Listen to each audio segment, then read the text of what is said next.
This is Morning Juice. Sports, insight, and great storytelling. Starring Bobby Carpenter and Jeff Tito Thidoff. It's time to attack and dominate. All right, good morning. It is time to attack and dominate. This is Morning Juice. Morning Juice sponsored by Riverside Bank Dublin, in Dublin there. So thank you to them. Got a big show lined up for you today. Bobby, how the hell are you, my friend? Oh, I'm so great. If I was any better, I'd be triplets. That's a new one for me. That's a new one for me. Because why stop at twins? Why stop at twins? That's how I like to live my life, with that mantra right there. Shark, good morning to you. How are you? Good morning, Tito. It's Coaster Bob Wednesday. No, it's not Coaster Bob. Coaster Bob for Shark's life. It's last Wednesday. Wednesday. This is the last Wednesday you will likely, barring some kind of like financial problem don't even by go you. There. No, but it's all likelihood your last Wednesday We're of working. going into Iran. Markets are tanking. Shark's going to have to cut state. I'll be at Walmart. Greet her at Walmart. You would know. I'm not coming back here. Had enough. You're telling me under no circumstances would you ever come back. I never say never. never Shark. say never, Right, I guess. thank you. But You've anyway. seen Boogie Nights, right? I have seen Boogie Nights. Hey, look, You don't want to end up in that pickup truck in a supermarket. You've heard of Ash Wednesday? This is last Wednesday. there you go. The last Wednesday. We should do like a Last Supper thing with you also, and try to figure out which one of us is the is Judas in the whole at the station. We could do that. E2 Brute. So we can go back to our great fan poll again. The great traders of all time. Yes. Brutus, Judas, yeah. Benedict Arnold, Right. and Art Modell. Art Modell, that's right. That'd be the four. I think Modell probably win that poll here locally. We are 36 days until the Pro Football Hall of Fame game. 59 days to the first that four. sounds so terrible. No, it's all, but it's awesome. It's awesome. The teams that are playing in it, they have to always.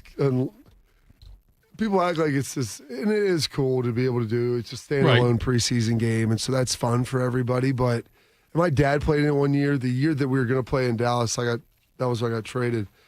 But it's an added game.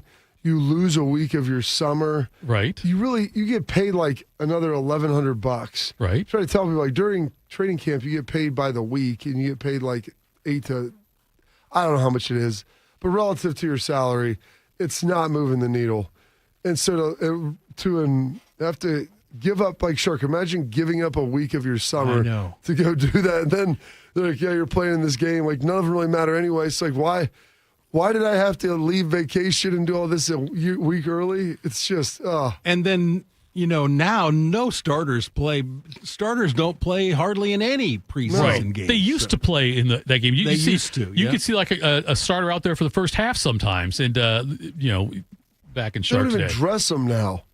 Like, they just come up there and they have their jersey on, and I mean, I remember in 1999 when the Browns came back as an expansion team. Right. They beat the Cowboys in the Hall of Fame game, and that should have been auspicious, knowing that they were going to in just Cleveland went nuts. Boy, I think this team can go 8-8 this season. Yeah.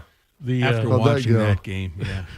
It's one of those things where people gamble on preseason games. That's ludicrous. I mean, do you want to talk? Well, here's the thing. I'm like, if you know who's going to play and how much, then you've got a pretty good feel for it. But even if the starters play, it's for a series or two. Well, I said and how much. Yeah. Because there's times where you might play sometimes it's more punishment-based, Shark, than anything, where if something happened, the coaches have said, if you keep screwing around, you'll be in there until halftime. And they've said that, like, during the week of practice, like, guys, get it together. Usually it's if guys are fighting or whatever. And so if you have some inside knowledge, I will tell you this about betting preseason football. I would generally almost always bet the over because you get real thin on those defensive backs late in the game. And occasionally there's some just real bad offense. But usually you get guys who are falling down. They're getting in 2-minute situations. And all coaches want to work their, 2 minutes, see which young quarterback they want to keep. That's really the one position that they look at. It's like, okay, who's going to be able to play back there? So I bet if you look more often than not, the overs probably land. I have bet on preseason football. I was in Vegas. I mean, It was in were you August. hanging out there with Pete Rose? I just Put a little action on, nothing big, a little something. But Make it interesting. You and Scotty Vegas, That's fine. That's fine. But bet on Artie's third grade soccer games too. The way it's usually take the over on that one. But the way that then me growing up, I would get so excited about the Hall of Fame game, like I am today, talking about how many days away, 36 days away, and I could not wait to watch it. And then about 10 minutes in, I was ready to go outside and do something else. Yeah. It's like it was one of those things just because it wasn't that great. But anyway, big show lined up for you today. Lots to get into. NFL talk, college football. What else we'll do? The thing with Florio and Pablo Torre we're going to talk about at 7 o'clock is a big story that's come out about the NFL. We'll talk about that, though, again at 7 o'clock. Thanks to all the juicers jumping into the chat there. Bobby, make us all smarter. Time to get smarter. Morning Juice presents Today in History. Here's your professor, Bobby Carpenter. All right, do your thing, Bob. Well, it is Wednesday, June 25th, 176th day of the year, 189 days remaining in this 2025. 6 months until Christmas. Yeah, there we go. You guys working that day? I'm not sure. If Bobby wants to work, we'll work. Christmas Day, I usually take off. I don't know what day Christmas is on this year. I usually know. said he always wants it on a Friday. Yes, like the 4th we're going to have July. it on the 21st or the 27th. Not on you guys are both very smart gentlemen. I don't know how you can't get behind this. The holidays always need to be on the weekend. Like the day before. So we get the Friday off. Everyone gets a 3-day weekend no matter when we celebrate the birth of our Savior or if we're shooting off fireworks. Birth of a Savior, birth of a country. I mean, it's all the same. Right. Let's move Easter to a Friday so we get a 3-day weekend. Yes. Maybe bump it to a Monday. Yes. Why not? Just Friday, I don't care if I am on either one. I'm fine with all that. Yeah, that's great. I've done it on Monday, though, because you have to work Tuesday, and you're probably hungover for your Easter drinking. Shark, your birthday's on Friday. See if you can keep it there all year, every year now. Every year. I'm going to celebrate on Friday. 4th of July on Friday this year. You guys need to get behind this thing. And Super Bowl Saturday, by the way. That's the Here's other thing. Here's the thing, Thidoff. You get the 4th of July on Friday, like probably a third of the time anyway, because if it falls on a weekend, you get the weekday prior off. Right. And so you're looking at Friday, Saturday, Sunday, all of those days, it being on Friday for you. 2/7 of the time, right? Yeah. It'd be 3. How is it 3? I'm saying it's on Friday or Saturday. Sunday, we got to work the next day. But you get Friday off still. Oh. You're getting the Friday. That's my point. You get the Friday off before the 4th, 3 days in a row. I'm not going to let your logical math change my mind on this one. Okay. This date, 1788, Virginia ratifies the Constitution to become the 10th state in the Union. This date, 1876, rather. It's a tough one for our guy, Mr. General George Armstrong Custer. Sitting Bull and Crazy Horse were waiting for him there at the Battle of Little Bighorn. 5,000 Native Americans, one of the final last stands during the Indian Wars. And they slaughtered him, Shark. They did. Well, he was a pretty smart, strategic guy. He finished high at his class at West Point. Yeah. And Grant, who finished very poorly at West Point, decided that was his man. And he did some good things, Bob, but in the end, his ego got in the way. Is that what happened? How he lost his ego? Got a little cocky. He got cocky, and then some of his majors, I think people bailed off and maybe didn't show up. Probably because they knew what was coming. Maybe that was it. But yeah, that fight was for Texas? It was up in the Sioux Indian. Yeah, I thought it was Texas. North Dakota. North Dakota, yes. I thought it was Texas. The Sioux are not in get out of here, dude. Come on, you know this. This date, 1934, New York Yankees pitcher John Bosa? Don't know that name. Boaca. I don't know that name. Boca? Johnny B. He strikes out 5 consecutive times, tying a record currently in major leagues. Didn't have the DH back then. No. What year was the DH instituted? 1973. I was going to say 2. There we go. You better remember some of this stuff without Shark here to back you up. I'll still be the third smartest man in the room when it turns to July 2nd. This date, 1947, The Diary of a Young Girl is released. That diary was of Anne Frank. It's first published. 1976, all 1967. Sorry, my dyslexia is running high today. All You Need Is Love is premiered by the Beatles in what I believe, I'm going to confirm this, is in front of 400 million fans I think on you're television. right. I know we talked about it yesterday, and I questioned you. I think you're right on that one. And when they did the video, This is what it says. 400 million people watching on TV. You look in the crowd, how many different stars you see, like Mick Jagger's in the background and stuff like that. A bunch of pop stars and things like that are all there when they did it. Yeah, it was beautiful.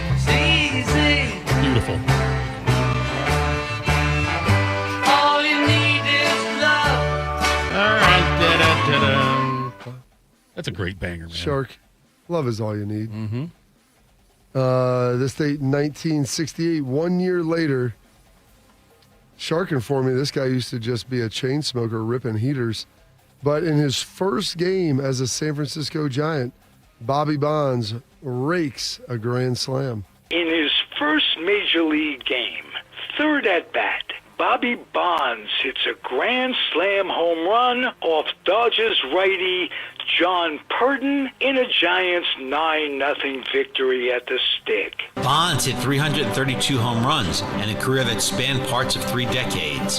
His best season was in 1977 with the California Angels, when Bonds hit 37 dingers and drove in 115 runs.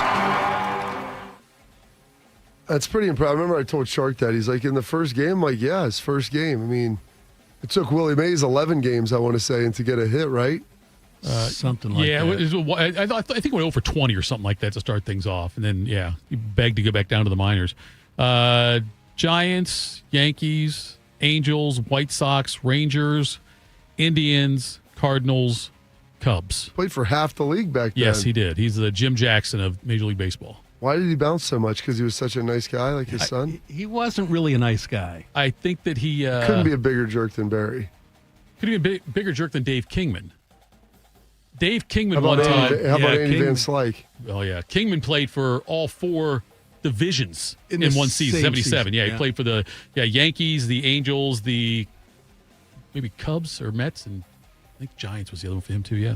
That's pretty impressive stuff. This date, 1969. The Guess Who gets certified gold with These Eyes. These eyes are crying. These eyes have seen a lot of love, but they're never gonna see another one like I have with you. Oh, These Eyes. That is a tremendous one, Sharky. And Dinoff brought up a good point. What's his name? Oh, it's he was also in. Let me think. Oh, he's in Juno and. I haven't seen that one. Yeah, but Peter. I've seen that one. Oh, it's Peter something. I'll find it. Who are you talking? The What guy are you who talking? sings in Superbad. Superbad. When he has to sing it to get out of the party. Yes, and his rendition is almost more entertaining. I like now. it more. Yes.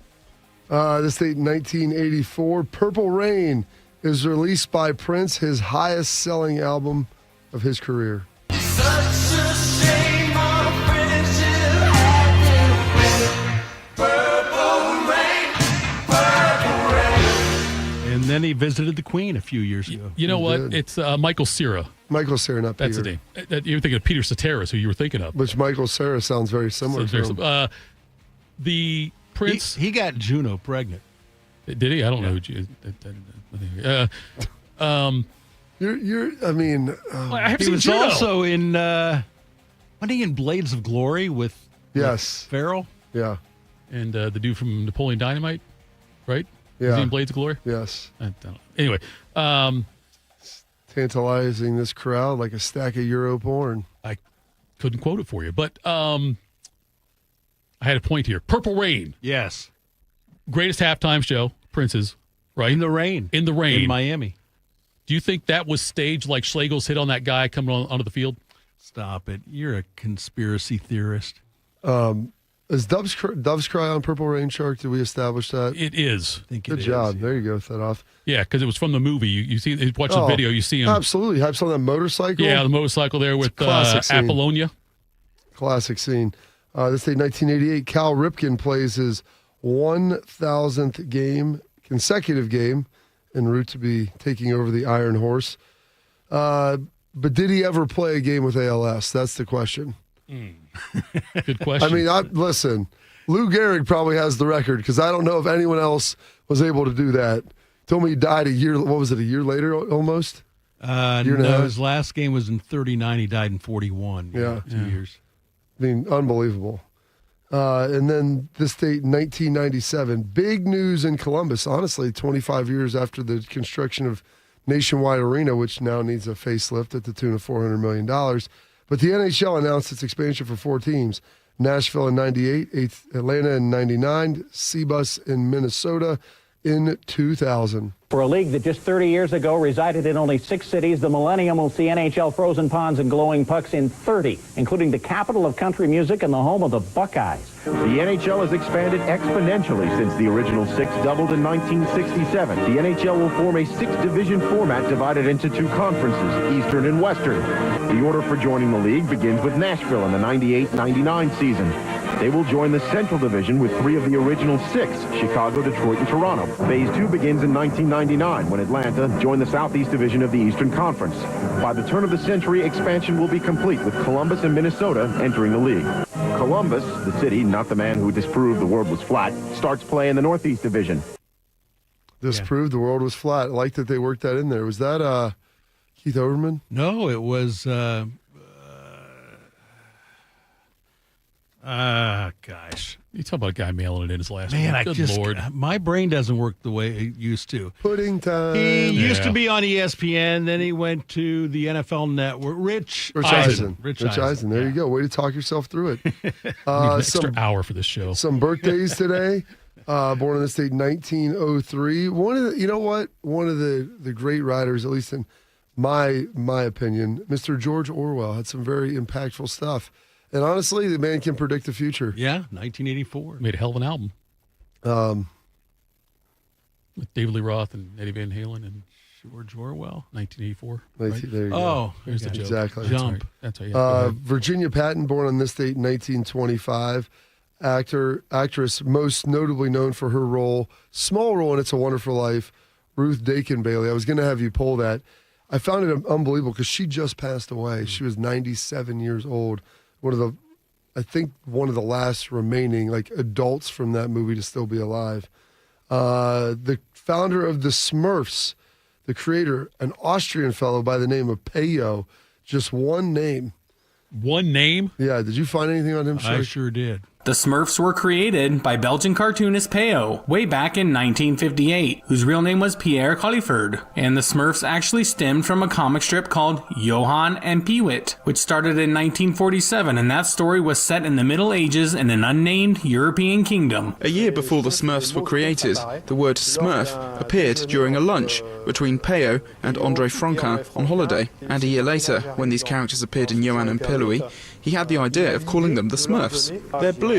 They don't look Asian or African or European. They're blue. They're unusual. They're unique. They're ecological because they live in the woods. They're ecological because they live in the woods. And you know what? None of them wear shirts. Smurfette doesn't she? She wears a dress. Oh, a dress. But none of the Smurfs wear shorts or shirts. And Papa Smurf, he wears red. And the rest of them wear white. They do wear those little hats. I had no idea how deep of a dive we'd do on the Smurfs this morning. Well, listen, Smurfs are here to stay. Born on this date, 1942, the center for the New York Knicks. We lost him 2 years ago, Mr. Willis Reed. I think we see Willis coming out. There he comes right now. 6'10" from Grambling. The captain of the Knicks, the most valuable player of the NBA. Frazier then slows it down, is picked up by Jerry West at the top of the post. Reed. Good!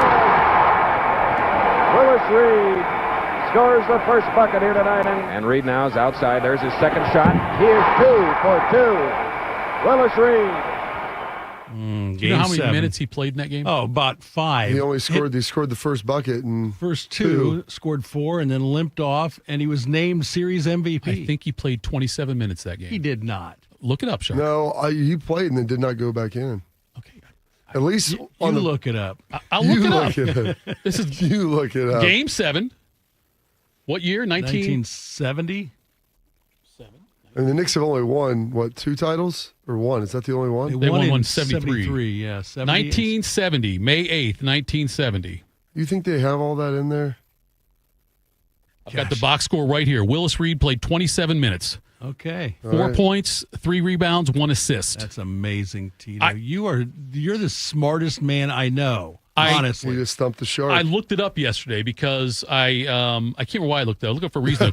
I looked that up. I can't remember why I looked it up. There's a reason. I must have heard something or seen something, whatever. I looked it up though. Make sure the Iron Dome was working in Israel. I was shocked that he played 20. I thought like you guys. I thought he played like 5 minutes. And that was it. He played 27. The amazing thing is that Game 7 of the NBA Finals was on May. What'd you say? 8th or something May like that. 8th? Yeah. Crazy. Now they play that in the middle of June. Carly Simon turning 80.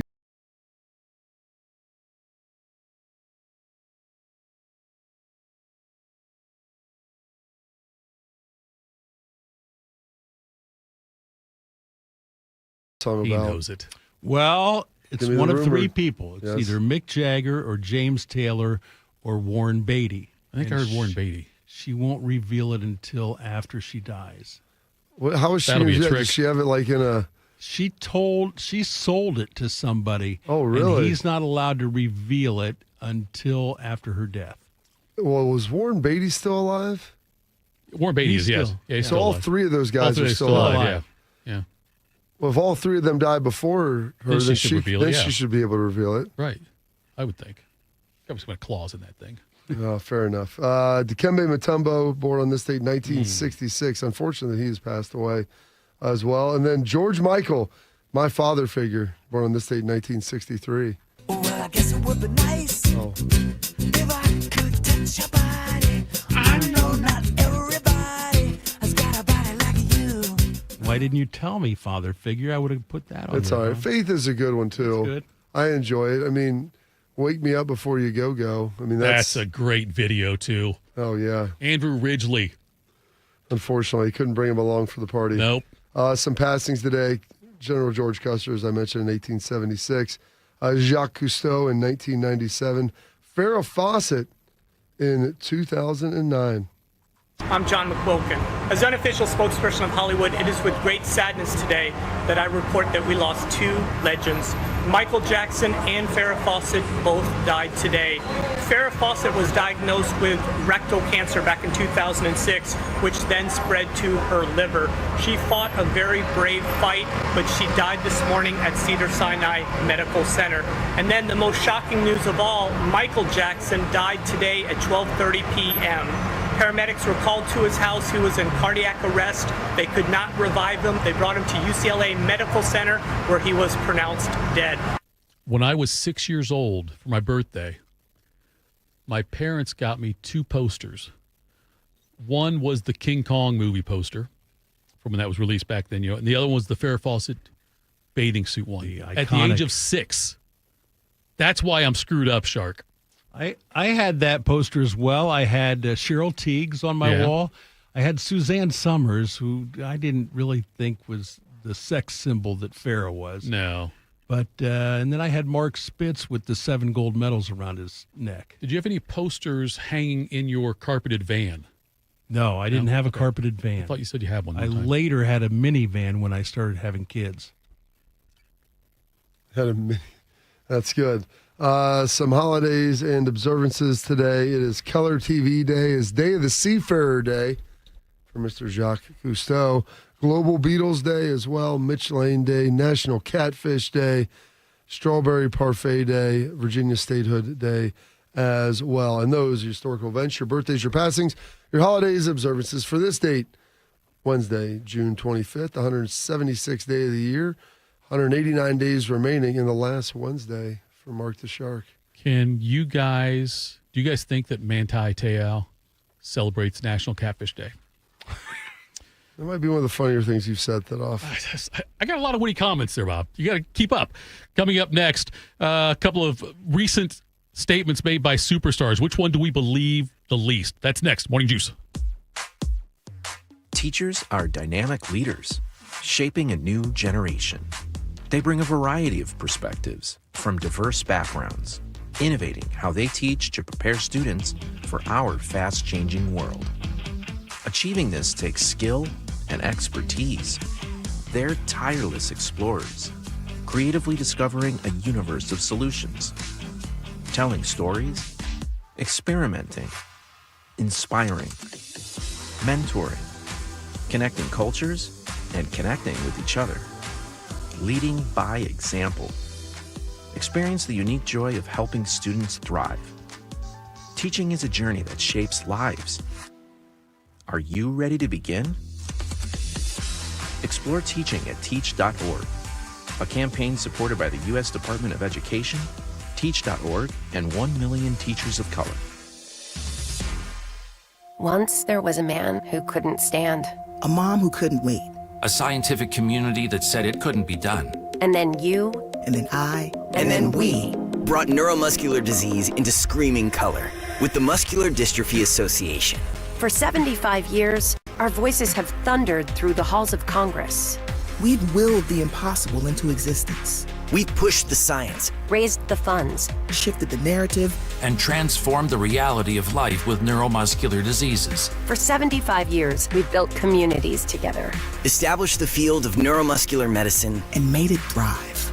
Call that a legacy. Call it impact. Call it momentum. Just call it ours. Because it's the generations of community heroes that give MDA the strength we have today. And until neuromuscular disease is a thing of the past, you couldn't stop us if you tried. Join us and celebrate 75 years of breakthroughs at MDA75.org. In honor of all those we've lost to cancer and those still fighting and thriving, like basketball analyst and cancer champion Dick Vitale. I want to beat cancer. I'm going to beat it. That's no doubt in my mind. I'm going to win this battle. Defeating cancer will take all of us. Join our team to help fund game-changing research that saves lives. At the V Foundation, V is for victory over cancer. V is for victory over the odds. V is for victory over health disparities, victory over setbacks, victory over the unknown. V is for victory over giving up. Don't give up. Don't ever give up. Donate to the V Foundation to join our team and help save lives. Cancer can take away all my physical abilities. It cannot touch my mind, it cannot touch my heart, and it cannot touch my soul. 100% of donations fund game-changing cancer research. Donate now to the V Foundation at v.org. Bobby is the all-American male. Tito pulled a hammy getting his mail. This is Morning Juice. All right, Morning Juice. Join Rothman and Ice this Friday for a special live broadcast. Kick off the 2025 Beat the Heat Fan Drive. The guys will be live from Westerville Fire Station at 400 West Main Street. We're asking you to help a neighbor in need. Bring a new box fan to donate, and as a thank you, the first 100 people who drop off a fan will get a pair of tickets to the Cardale Jones charity softball game at Huntington Park on July 19th. Help Central Ohio stay cool this summer. It's the Beat the Heat Fan Drive in partnership with 10 TV, Life Care Alliance, and The Fan, Ohio sports destination. I'm doing the MC again, like I'm calling the home run derby again this year out there and calling the game on The Fan there. Oh, that sounds tremendous. I'm telling you, Bobby, I had so much fun doing it. I tried to come up with so many different home run calls. Back. Did you do the Berman? I didn't do. I didn't do Berman. I did say Hola, me llamo es ball, adios, something like that. I did ones like that. Well done. I spent too much. I spent more time prepping for that than I do for a show. Trying to come up with all these different ones to come. I had them all listed out. I had to good ones, so I get to do it again. Did anyone call with you? What's that? Was anyone there with you? Yeah, it was Dane last year. Dane? Yeah, but Dane's playing this year, so I don't know who's going to be working with me. But well, I mean, Pete Rose is player manager. I mean, that's a good point. He's only going to be up there every once in a while. I love that we had like some of the players come on. That's when I first met Will Howard, and he spent a lot of time with us. Laurinaitis came over and talked to us for a while. I love that as well. So I'm sure we'll get that. I think Teddy Ginn's supposed to be out there this year. He's going to play this year. That'll be good. You're not playing it this year, are you? No, they didn't ask me to. So, you know what? I played in that thing for 4 or 5 years, and my retirement, I think, was appropriate. Last night, yesterday, I had to go out and buy new underwear. Where are you going with this? And I'm getting ready to leave, and Heather said, "What size are you getting?" I said, "Well, I always get extra large." You get an aspirational size, or she said, "Was it a pull-up or a diaper?" Listen, by the way, pot kettle on that one. So she said, "What size are you getting?" I said, "I'm getting extra large." And she said, "Why?" She said, "You're a lot smaller down there now." And I said, "Don't ever say that to a man." She said, no, I mean your weight. You lost weight, so you should probably get a large instead of an extra large. But I was very offended. She said to me, you're a lot smaller down there now. That part bothered me. What are we going to talk about here? Oh, I want to do this first because the Reds are going to take the series from the Yankees. They won 5-4 in 11 innings last night. Chase Burns struck out the first 5 hitters he faced. First time it's happened in the expansion era with the rookie making his first start, striking out the first 5 batters he faced. 1961 was the expansion era. Struck out 6 in the first 2 innings. First 6 outs were all strikeouts. Yeah. And that's happened twice before. Yes. And he did get roughed up. The second time through the lineup, he got roughed up a little bit, but the Reds come back and win that game. They play tonight at 7:10 to wrap up that series. Guardians lost 10-6 to the Blue Jays. They play tonight at 6:40.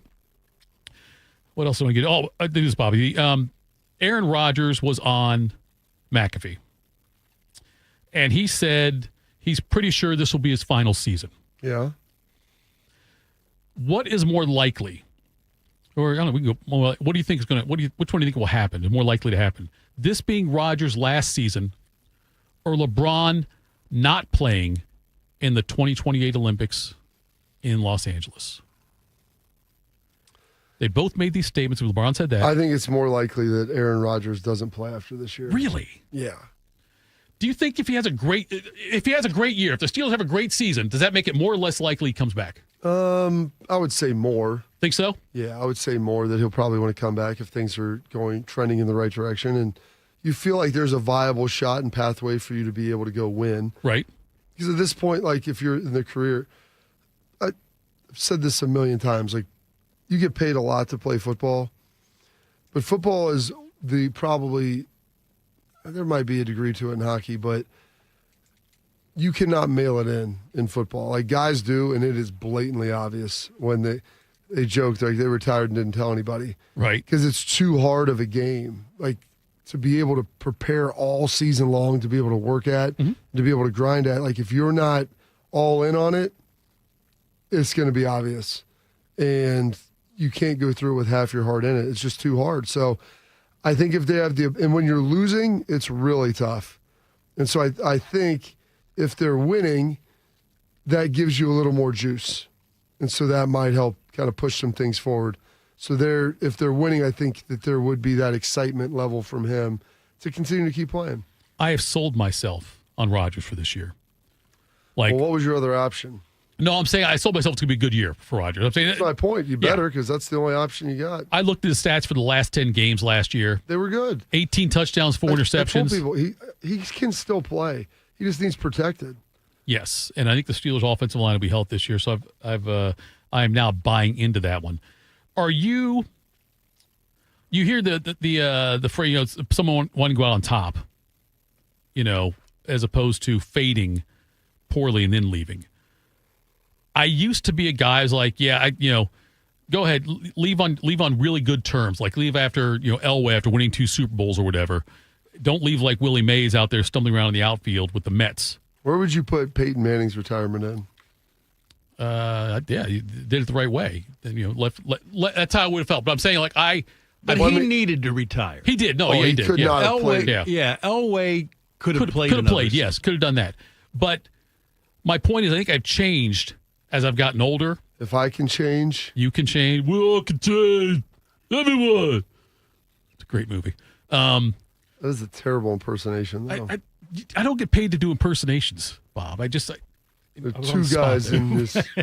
What do you get paid for? That's a great question. I'm not going to ask. I don't want to know the answer. But, Bobby, now it's like I'm okay if guys stick around. I'm okay because I want to see, like, Albert Pujols was somebody who I loved watching as a player, and he certainly. Do you enjoy watching your favorite players in the twilight of their career be a shadow of what they were? That makes you feel. I don't good. enjoy being a shadow. I enjoy it's like eating a cookie that you love that's 4 weeks stale, and you're like, I know you look like the same cookie, and you should taste the same, but yet you're not. You're dry and brittle and awful. I like the chance of greatness happening again.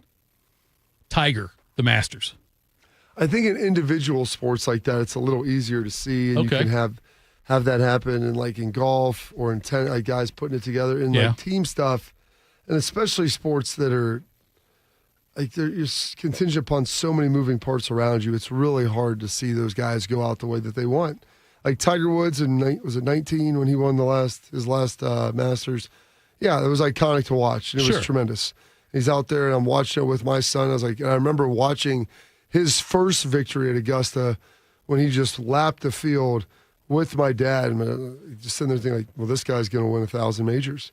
And then getting a chance to see his final one and him kind of be everything that you thought he would be and just get ravaged by injuries and time. But there is something that's nostalgic about that. But the problem is you watch so much of that to see it happen so little. Sure, yeah. So little. And generally, you're just often disappointed with what you're seeing out there. And it's not, people are like, you should retire so that they go on top and we don't have to see them fade. I'm like, well, if guys still love to play and someone's still willing to give them a job, like they don't know anything else and they love doing it. But because I do agree with you that I enjoy the nostalgia of being able to see the very end, but you just see it so little, and then usually it just taints your image and your memory of what that player used to be. Like even watching Peyton win that last Super Bowl, I mean, he's out there with a noodle arm, like shot putting the ball 14 yards to the sideline to two of the best receivers in the game to be able to have a chance to win. And he got benched the season they won the Super Bowl and then came back. Isn't that right, Well, Chuck? he got hurt. Didn't he get Yeah, benched? he got hurt. Who was the tall guy? Osweiler. Osweiler. Like, I think people call him the Brockweiler. Brockweiler, That's a good one. Former Cleveland Brown. He was at Peyton Manning's retirement party. I talked to, or not, no. What is he, like Not Peyton's, 6'7"? He was at DeMarcus. He was there for DeMarcus's. Okay. 'Cause he was there that year I went. And I was like, oh, yeah, I forgot you were at Denver with DeMarcus. Was he wearing like a suit with $100 bills? He looked like Ted DiBiase, the $1 Million Man. $1 Million Man. That dude made so much money for being a bad quarterback. Osweiler did. But like I remember when Johnny Bench was retiring, and they had Johnny Bench night. I think in my mind, I think it was his last game. I'm guessing it was at Riverfront Stadium there. But he had hit a home run that game, and he hit it right out to a sign in left field that said, "God bless Johnny Bench." There was a big banner there. They had some, when you people put banners out there and stuff like that, they'd hand drawn, "God bless Johnny Bench," and it almost hit that. And I think that's probably playing third base, right? He caught that last game. Oh, did he? He did catch at least for a few innings, I think. I don't think he played the entire game back there, but he did not have a good year that year, or the year before was not that great either. But like that kind of moment there is what I wanted to see. Is see something like that. And yes, you're right, Bobby. It's tough for team sports, but do you remember Jordan's final All-Star game with the Wizards? Oh, yeah, yeah. And he makes the baseline jumper, and it's supposed to kind of be winning the game and everything. Mm-hmm. And then I forget who went down and scored, and they kind of ruined it right. For him. Yeah, right. So, like, you see that, but that's competition. Like, that's how it works. Not everybody gets the Derek Jeter final All-Star game treatment where the Jeter when he gets they threw him the watermelon down the middle of the that was Ripken, right? Ripken got the homer in the All-Star game. Jeter had the base hit to win the game. Oh, that's what it was in his last game. In his last game, last okay, at bat. So yeah, Jeter's was legit then. You think? I don't know if it's legit or not. That might be. Cal Ripken one was like they were watching. You knew it. Yeah, you knew that was good. That was fake. That was all staged. That was fake. That was all staged. I was thinking the other day, Bobby. Don't do that too much. No, listen. How stupid were we? How gullible were we? Like 30 and 40 years ago, buying CDs and cassettes, we put so much faith in bands. We'd hear like one song or two songs on the radio and go and buy it. That was the only way that you could listen to it if you wanted to hear that song. Or you could dub it off the radio, which is what I used to do and make my own mixtapes. But I felt like such a sucker going in and buying, like I hear one or two songs by band. $16.99. Right, and there's only two songs you like on the whole thing. Well. We are in such a better place now in society, and I don't care if the artist gets screwed. Listen. In that regard. I'm not saying overall, but I'm not making like a big... Yeah, but you used to have the iconic album art that was associated with it. I mean, there was just a lot of things that were very iconic. Yes, album covers. How about ticket stubs? You don't ticket stubs. Ticket stubs. Yeah. Now everything's on your phone. Yeah, I have a lot of movie stubs, ticket stubs. You have movie stubs? I do. Oh yeah, from for the first movie. I think I have my ticket stubs from the first concert Courtney and I went to. Like I have movie stubs from like middle school. Really? Oh yeah. I have my receipt it's faded now from my rookie dinner in Dallas. You can hardly see any of it, but yeah. So rookie, was it just you paying for everybody? Or was the rookies all put together? It was. They did. Every team does it different, but we did offense, defense, and so was the defense there. And we had Jason Hatcher was a 3rd-round pick. We had a 6th-round pick, and so I'm trying to think what the total meal That's what I want to know. To. It wasn't crazy.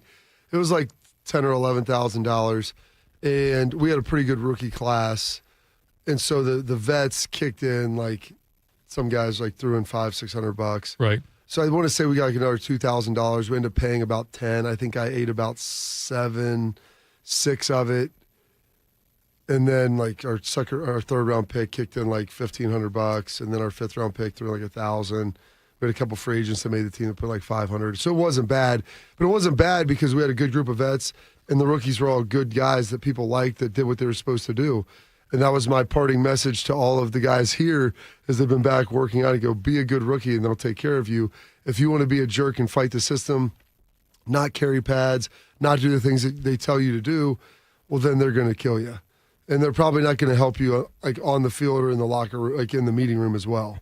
Just spitballing here. But I know he's not a rookie. He or she is not a rookie. That's going to be coming over here on July 2nd. Do you think, though, the individual is kind of a rookie, though, for this format and this show? Do you think we should shave his head? We should have him start carrying stuff in for the first week or so, and also take us to dinner? I don't know. I'm not going to do that. I'm just happy that he's going to be joining us. He or she. He or she, yes. Yeah, we're not going to don't want to reveal it too much.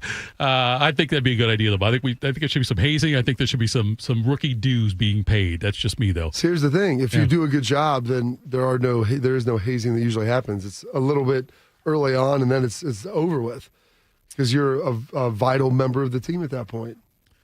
We are going to go Roy Jones Jr., young Roy Jones Jr. style next. Quick hitters. Lexi spent more than 6 years in foster care. Before I was adopted, I felt alone. With help from the Dave Thomas Foundation for Adoption, Lexi now has a forever family and the foundation for a bright future. Adoption changed me for the better. I feel like I can be whoever I want to be. You can help find permanent homes for children still lingering in foster care. Learn more at davethomasfoundation.org. Within 15 seconds of logging onto social media, the algorithm has your daughter in its crosshairs. It sends her a steady flow of images telling her she isn't thin enough, pretty enough. They invade her brain, causing body dysmorphia, anxiety, depression, leading to the worst rates of eating disorders, self-harm, and suicide we have ever known. All while she's sitting right next to you on her phone. Congress knows, but it refuses to act. Don't let her suffer the secret pain alone. Use your voice. Demand a plan. Join us at the Center for Countering Digital Hate. ProtectingKidsOnline.org. Because it's up to you to protect your children from social media nightmares. Join us. For her. For your daughter.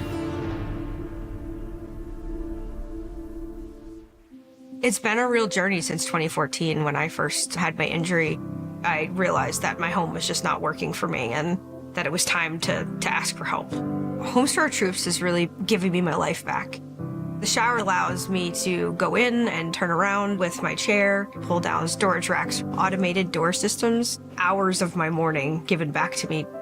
Adaptive sports are a huge part of my life, a huge part of my healing journey as well. Homes for Our Troops helped with making sure that I had a home gym so that I can continue to train. This past year, I was able to host Thanksgiving in my home. And it was the first time I was able to have my whole family in one place and I was able to contribute to the meal. There are a lot more veterans in need and Homes for Our Troops is going to be there to help them too. Homes for Our Troops builds and donates specially adapted custom homes nationwide for severely injured post 9/11 veterans and enables them to rebuild their lives. Join our mission at hfotusa.org. Diane from Michigan, a disabled senior citizen trying to get by. Henry from Florida, a veteran fighting to make ends meet. Elena from Arizona, a mother struggling to feed her daughter. Hi, I'm Connie Britton, and I support Feeding America because they help provide over 6 billion meals to people in need each year, like Diane, Henry, and Elena. Learn more at feedingamerica.org. Feeding America, 200 food banks strong. Attack and dominate, YouTubers. You're locked into Morning Juice. Morning Juice. Good morning, Shark. Let's do some quick hitters. Morning Juice presents Quick Hitters. Sponsored by Dr. Mark Levy. If you're snoring and not sleeping, call Dr. Mark Levy today at 1-800-MORE-SLEEP. Good morning, gentlemen. Some players bet on themselves. Others don't want to risk it. When he was a 17-year-old minor leaguer, Fernando Tatis Jr. signed a deal with Big League Advance, a company that offers players an upfront payment in exchange for a percentage of their future earnings. Back then, Tatis got $2 million from BLA in exchange for 10% of his future earnings. Oh, man, what a great investment. Big mistake. In 2021, Tatis was by then a pretty big star for the Padres, signed a 14-year contract worth $340 million. That means he owes $34 million to BLA. Tatis spent the $2 million upfront money on, among other things, a nice house. Now he is suing BLA for using predatory tactics to lure him into an investment deal that was an illegal loan. Tito, BLA says it wasn't a loan. Tatis got his money up front, and if he hadn't reached the big leagues, wouldn't have owed BLA anything. Is it predatory? Probably. But so much things go on in that way are predatory. I mean, you're trying to take advantage of the player before he gets big. Are you taking advantage of him? Because you're betting on the fact what if the player doesn't do anything? Jack Mewhort, they used to do this in football. And football is a much lower hit rate because you have injury risk that's more significant. And the contracts aren't guaranteed. And so Jack Mewhort did this. And he ended up getting hurt, and I think he only played like 5 or 6 years. Yeah. And so he told me how much he got from that. I was like, he goes, yeah, it was a heck of a deal for me. And I'm like, so Tatis can cry all he wants, dude. You wanted $2 million in a nice house. You didn't want to wait for it. And so you wanted it up front. And in an instant gratification society, they gave it to you, and you got it. But in doing so, you then have to pay them back. So it wasn't predatory lending. They gave you upfront dollars that if he broke his leg or he blew out his elbow or couldn't play anymore, they're out. Yeah, I see your point on that, Bob. It's the only point to make. No, but I thought Tatis was highly touted, I believe. Dude, so was Josh Hamilton. Yeah. Now, he ended up getting there. But, I mean, think if you would have done this with Josh Hamilton, Shark. Like, we picked the guy who's a drug addict. Right. I mean, like, it could be anything. Anything could happen. So, this is interesting that he's trying to say. Think about Grady Sizemore. All the ladies love Grady. So do the injuries. He was hurt quite a bit. Tatis, though, his thing, the fact it's all going to depend on what they're calling this. They're calling it a loan, or if they're calling it wasn't a loan, though. I know. That's his argument, though. I know, yeah. The people that wrote this stuff are very smart. Yeah. They knew what. Now, they weren't smart enough not to get into football, but they did realize quickly that they don't need to be in football, right. So they figured that out. I guarantee you, worded this very well. Now, some of it will depend on the judge and everything else. This might be some sort of Supreme Court case that ultimately gets I think it's a little bit. That's what because the dollars are big in this, and it's very visible. And he's 17. He's 17, but it wasn't a loan because he didn't have to pay it back. They bought basically a portion of his future contracts in exchange for dollars today. What I thought was predatory-ish there. Predatory-ish. I'll back myself up a little bit on that one. Is that he was 17. Yeah, he's the son of a major leaguer, though. Where was Dad? Probably cashing checks, breaking necks and cashing checks. Right. What were you doing? What do you got next for, Shark? I'm going with Bobby on this one. I don't have a lot of sympathy for him. He was 17, Shark. I get that. So what are you saying? It wasn't. Here's the thing. He shouldn't have taken the money. They shouldn't have talked to him. You know how baseball is, the first overall pick in the draft, let alone the 100th pick, there's no guarantee in baseball that you even get out of the minor leagues. Absolutely, no doubt, yeah. So I would be tempted as a 17-year-old to take $2 million. I would feel better about this if he was 18 when he did it, not 17. Okay, so it's the age thing. The age thing is what I'm looking at. Folsom, California, 5-star high school quarterback Ryder Lyons got offers Ryder from Lyons? Ryder Lyons, a great name Yeah. for a football Like player. an adult film star. He got offers from a bunch of colleges, including Oregon and Southern Cal, but he was offered a scholarship by BYU while in the 8th grade and now has chosen to play his college football for the Cougars. Lyons is the first 5-star to commit to BYU since 24/7 Sports started rating prospects in 2010. He's the 4th-ranked quarterback in the class of 2026 and the number 13 overall prospect. He was the 2024 California Gatorade Player of the Year when he threw for 46 touchdowns and ran for 14 more. Bobby, he will not be available in 2026. Got to sit out a year because as part of his enrollment at BYU, has to serve a 1-year LDS mission. Isn't that amazing? He might be knocking on a door near you, Shark. Latter-day Saints. God bless him for being so committal. Well, they were getting guys. They were doing the not the portal, but basically having the super seniors long before. Schlegg's always said, he's like, "Dude, you're playing like 24-year-olds out there." Yes. He's like, "I'm married 19. with 3 kids." So you get these guys that go away for 2 years, come back, 26 as a senior. But this is awesome for BYU, and this honestly is what NIL has done to this. I mean, they can pay him. They committed to him. He committed back to them. They're obviously, I would guess, taking care of him in a big way. And so kudos to him for sticking with him. Like, that's pretty awesome. And now you're seeing, like, the talent disperse a little bit and be not nearly as concentrated as it was probably 5 years ago. Yeah, BYU got the top basketball recruit, too. Is that right? Yeah, they got the top one. That happened a little while ago. But, yeah, they ended up getting the number one player. I don't know if I read that he was sitting out or not, though, for a year. I mean, does every athlete that goes there, does everybody goes there? You're supposed to. I think everyone has to do a mission. I know what I've been told. I remember. Could you imagine when Sean Bradley was there? Sean Bradley went on a mission too. What's he up to? He's only about 4 foot. He's not nearly as tall as he used to be. But by the way, no, I'm not going to do. I was going to say this is your reason for not riding a bike. No, I was going to say something about beating him in a sport. But I thought you were going to make the. This is why I don't ride bikes. I'm not going to cross that line, Bob. But could you imagine that guy 7'6", whatever, show up at your door, knocking on your door, and trying to do that? Yeah, it's you're right. NIL's changing all of this. Something else I realized about BYU. I realized this a couple years ago when I'd be up late watching BYU football games, usually chasing. How many Hawaiian players are on BYU? Oh, they've got a ton Hawaiian. Dude, they have a ton of Polynesians. That off is the preferred nomenclature. They're from Samoa. They're from Fiji. Dude, and never call. They are from Hawaii. That's why I'm saying they're Hawaiian.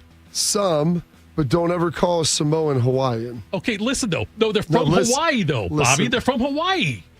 I'm saying because they've got like a campus out there, like we have like Ohio State Newark. They've got a BYU. I understand that, but you do realize that there's a good portion of them that are also Samoan. Okay, but they also have a lot of Hawaiians. That may be very well true, but just I wasn't going to cover the every term base. Polynesian is more culturally acceptable. I feel like I'm in the Big Lebowski right here. Wait, the amazing thing is how they got to Hawaii. They paddled from Samoa. Now, you know Hawaii is out in the middle of the Pacific. No, that's how they got from Hawaii to Samoa. I think Samoans are it's the other way around. Yeah. Oh, okay. That's why the Samoans Does that change your opinion? Oh, never mind. No, but they were in like basically glorified canoes. Yes, and they paddled over there. And that's why they always say the Samoans, like, why are this, for an island of 40,000 people, how do they produce such like strong players? I'm like, well, because if you didn't, only the strongest made it across. Like, let's be real about that. Like, if you're paddling through the middle of the Pacific Ocean, when I say middle, it's like 1,000 miles, crazy distance. But was it downstream? Downstream. Get out of here. We go faster. Wait, you think I was wrong for calling them Hawaiians? For saying the BYU has a lot of Hawaiians? Was I wrong on that one? because I played with Samoans. You don't get a whole lot of Samoans or Polynesians in Central Ohio. Right. And so when I got to Texas, I remember talking to guys about that, and they were very adamant about it. And I said, I can respect that. I said, okay. But did they arrive at BYU from Hawaii usually? I don't know. They were most of the guys that I knew in the NFL were Samoan, not Hawaiian. Okay. They grow their hair long too. They don't cut their hair. Oh, The Rock did. The Rock? Yeah. He's Samoan? I don't know. The Hockey Hall of Fame announced its class of 2025 yesterday. It's a nice group going into the Toronto Shrine this year. In the class is Zdeno Chara, Joe Thornton, Duncan Keith. Chara holds the NHL record for games played by a defenseman, won a Stanley Cup with Boston. Thornton ranks 14th all-time in points, and Tito Keith helped the Blackhawks win 3 Stanley Cups in a span of 6 years. Let me tell you what excited me about seeing that class. Alexander Mogilny getting in. I don't even know who that is. He was drafted the same year the Blue Jackets entered the league, I believe. No. Mogilny. The reason I like Mogilny is how good he was on NHL 94. Oh, on the Sega Genesis. Obviously. That dude had a lot of speed. If you couldn't be Gretzky because the guy you were playing was the Kings or whatever, or you couldn't be the Blackhawks with Rennick and make Gretzky's head bleed. If you couldn't do that, Mogilny was or the Red Wings. But Mogilny though was like the sneaky fast guy. And you take the line changes off. I don't believe in line changes. You just skate the whole game. He was so fast though, and he was that was my hockey knowledge. And maybe it still is in some ways, but he should have long ago been in the Sega Genesis NHL 94 Hall of Fame as far as I'm concerned. Bob, I don't even know who that dude is. You don't even need to add anything. We're talking about Sega Genesis, dude. Zdeno Chara was 6 foot. He was big. 9, 7 foot on super tall skates. How tall is he on skates? Do we know? 7. Really? 7 foot. Tallest player ever in the NHL. I'm checking out this BYU roster right now. I'm seeing a lot of people from Hawaii. I'm not saying that there's Polynesia. Polynesia. I'm looking at this here. There's a lot of Hawaiians on this though. Hometowns, Sunset Beach, Hawaii. You know who the last king of Hawaii was? Who the last king of Scotland was? Was it Don Ho? No, it was Kamehameha. Kamehameha. How do you know that? I don't know. He learned it in school. He's a learned man. Man. Crossword puzzles. Coming up next, there's been a huge accusation leveled by a pair of respected reporters. We'll do that next. Morning Juice. We asked parents who adopted teens to share their journey. Nathan has taught me to embrace the moment. Age-wise, I'm in my late 60s. I'm old enough to be his grandfather. Will he be embarrassed to acknowledge me as his dad? I think the most important thing we can do is let them know that they're safe, that they're valued and cared for and loved, and that they're important. I knew I wanted to be adopted by him because of how he taught me to be the person who I am today. And it's coming from a dad that didn't expect to become a dad, and I feel very proud to be his son. That was what he needed, and he was what I needed. Every day is full of new opportunities. That's what it's been about, realizing the simple things that it takes to make such a huge difference in these kids' lives. Learn about adopting a teen from foster care at adoptuskids.org. Brought to you by Adopt US Kids, the U.S. Department of Health and Human Services, and the Ad Council. You know a thing or two about the moments in life that matter. You've seized those moments to embrace joy, accomplish great things, and build meaningful relationships. Is it time now to sit back and reflect on a life well lived? Maybe. Or maybe there's more to be done. Maybe this is the most important moment you've encountered yet. By volunteering with AmeriCorps Seniors, you can seize the moment, lend a hand, and get back more than you give. We connect you to local volunteer organizations with opportunities that fit your schedule and match your interests. Through AmeriCorps Seniors, you can support people in times of need and make your community stronger. You can become a companion to your older neighbors, brightening their days with friendship. You can even become a mentor for young people, serving as a role model and enriching their lives. Are you ready to seize your moment? Visit AmeriCorps.gov/yourmoment and get started today. 1 in 4 Americans today are living with a disability. I'm one of them. I care deeply about creating a world we can all fully participate in, free from stigma, misperceptions, and barriers. And we've got a trusted ally on our side, an organization we can rely on, Easter Seals. Rooted in communities nationwide, Easter Seals helps empower millions of people, regardless of age or disability, through its life-changing services and powerful advocacy. Today and every day, Easter Seals is leading the way to full equity, inclusion, and access to healthcare, employment, and education for people with disabilities, families, and communities. That's my Easter Seals. Make it yours. Learn more and get involved at easterseals.com.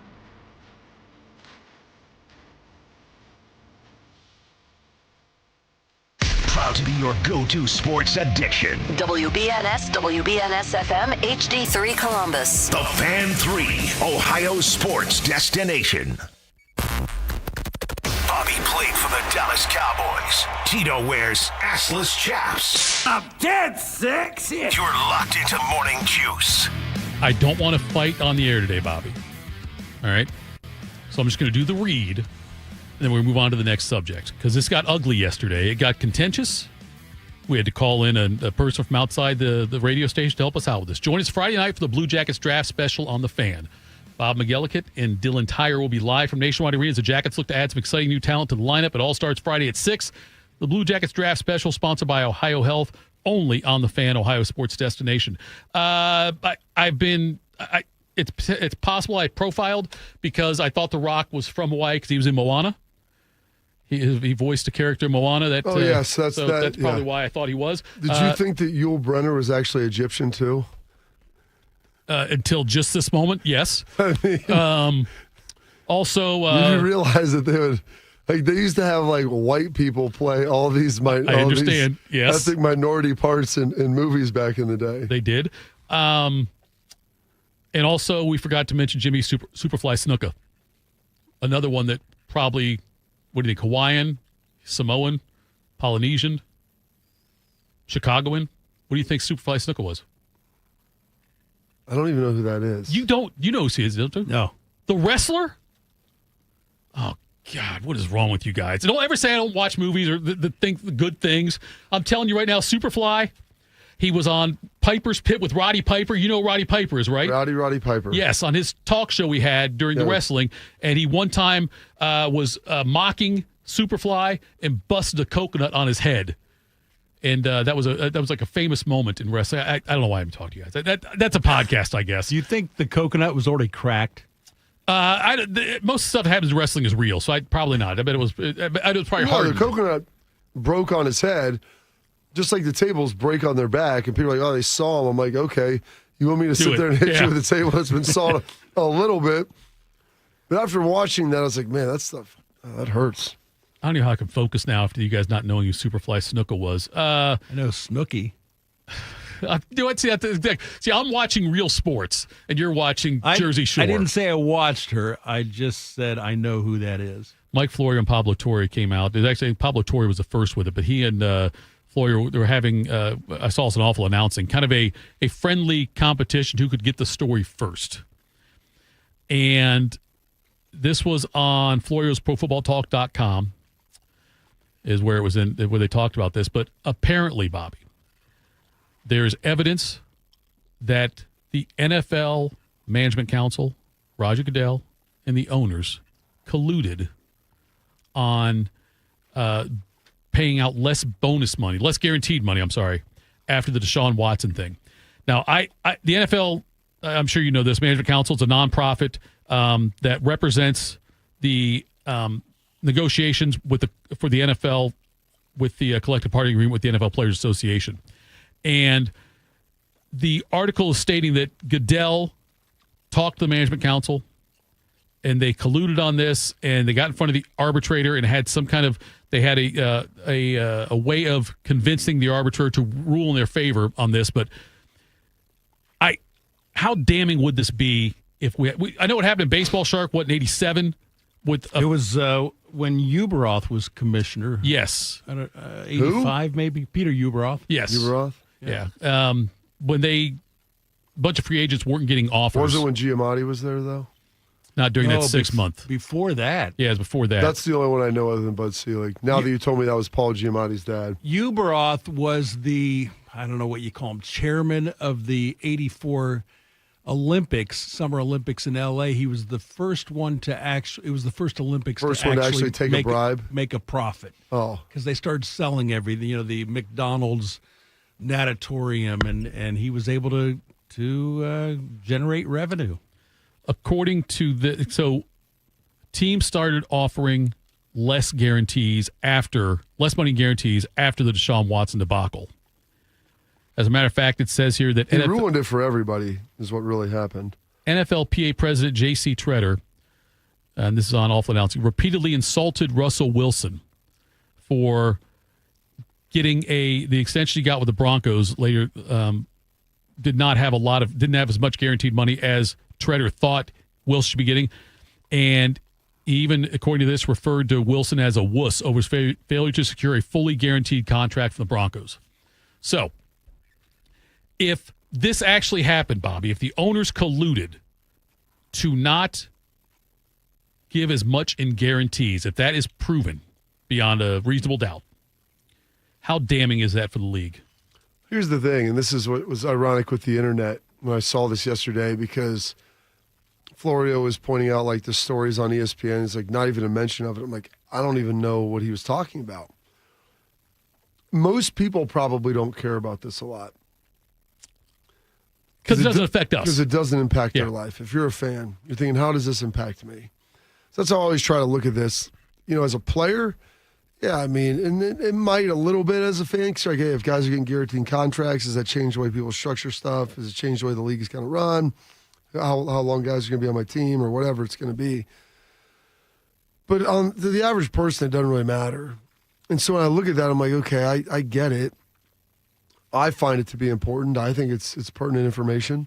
It's something that people have been battling with for a while. Players should probably find a better way to market it and package the information to fans. Like, because if anybody said in your job, well, you could be making twice what you're making now, but the three companies that you all applied to said that we're only going to offer you half of that. Right. And they all talked to each other and said, well, you go work wherever you want, but we're only going to offer you half of what you probably could make if we were independently bidding against each other. So, I mean, that's how it would impact normal people, but these numbers are so big with players, most people look at it and say, how does that really impact me? How does this affect me? And so I get that from that perspective. I think it's a really bad look for the league and maybe a bad look for the players. If did the ruling come out about this? I thought the ruling came down. The ruling, well, they came down. There was a. Let me find the article here again for you. But yeah, there's a. I gotta find it here, Bob. Sorry, here it is. Let's see. Yeah, the ruling did come down. Sorry, that did come down. Yes, there was. The rule that there wasn't collusion. And so that was what was more damning was the fact that the players weren't able to prove that, which they should have been able to do, given the information they had and some of the public comments that were made by some of the ownership groups and management. So, there's a document. Pablo Torre got a document that shows what went on, and the arbitrator Christopher Droney said there's little question the NFL Management Council, with the blessing of the commissioner, encouraged the 32 NFL clubs to reduce guarantees and veterans contracts at the March 2022 annual owners meeting. Okay, this should be all that you need. Do you want the smoking gun? I mean, that thing has a hot barrel right there. And you're right. Not a Carl, but a barrel. You're right, Bobby, that, and myself included, I looked, it's like, well, okay, so you got $90 million instead of $120 million guaranteed. Okay, tough life. But I know it's a very like a shallow way to look at it, but I wonder though what will happen next now, because this document being out there, this being out, like what what's going to happen with the players now? What's going to happen with Goodell? I mean, I know you've always I don't say railed against. You're not a big fan of Goodell. Well, he's a shill for the owners, but that's his job. So, like, he does his job well. He makes $80 million a year, $60 million a year. I mean, good for him. People are like, when's he going to retire? I'm like, why would you retire from that? You know, if we were paying Shark, less, what do we pay, about half that, Shark? About a third, actually. Okay, so we're paying you a third, so about $20 million a year, $25 million a year. But you keep working for that. But he does exactly what the owners want. He's grown revenue. He has kept the league at peace. They've continued to play. They're adding games. They're playing every night of the week. The draft travels around like Barnum and Bailey. I mean, everybody, like, what's not to like if you're an owner? Do you think, would you be surprised if you found out other sports did this? In some way, shape, or form, colluded a little bit. Like, do you think there's... No, because I don't think any of the other leagues, the owners have as much power as they do in the NFL. I wonder, like... Because in every other league, that off the average duration of players' career is significantly longer. So people can take firmer stands when it comes to labor disputes. Most of the guys in the NFL, I mean, they're in there for 3 years. So they're thinking, man, I'm not going to sit out for a whole year and waste my earning potential. Especially if you're a guy that's at the bottom of the roster. It's like, I'm making $1 million this year. So if we don't play this year, then next year I'm not gonna make that up. It's not like I'm maybe going to get another year for it. And how much more am I going to make from this? So that's why they've never really had the ability, at least in the last 25 years, to get any substantive progress. The thing in baseball, I think you're right, Char. It happened in '85, but it was. Came out in '87. Then, when all the evidence came out about that, but there was Lance Parrish was one of the players who they were getting. Robert Parrish could have been Robert Parrish also, but they the players were not getting any substantial offers from other teams, the free agents, and so. Whereas their former team, their current team, whatever, they were becoming free agent, would offer them like a 3 or 4 year deal with significantly more money, where other teams would, I'll throw a 1 year offer at you for this much money, whatever it was. And so they ended up making those players free agents again, if I'm not mistaken, Shark, right on that one? That's right. But there was, I guess it was a lawsuit filed, and the players won. Yeah, the players won that one. The owners had to pay a substantial amount of money. And, God, I just... The thing is, this goes to an arbiter, because the way that the NFL is structured, it's like you have to disband the union to be able to sue in court and do all those different things, right? Which is how they have to go about it because it's structured really well. So it goes to an arbiter. So they just make a decision, and so you're stuck with the opinion of one ruling judge. And you're right about the thing. Like, I remember the 82 strike in the NFL and the 87 strike with the NFL. And your point's great, Bobby. These guys, they've got such a short career that you don't want to miss out on a year. Like, that was part of the reason my dad retired, is he was finished in 86. He knew they were going to strike. He's like, dude, I've been playing 10 years. I'm not sticking around for this. Oh, really? I didn't know that. Yeah, I mean, he's like, his back was bothering him, but that was part of it. And I remember that kind of being built in. He's like, I've already been through 2 of these. I'm not going through a third. If the players get angry enough about this, do you think that this could lead to a work stoppage? You can convince them to care.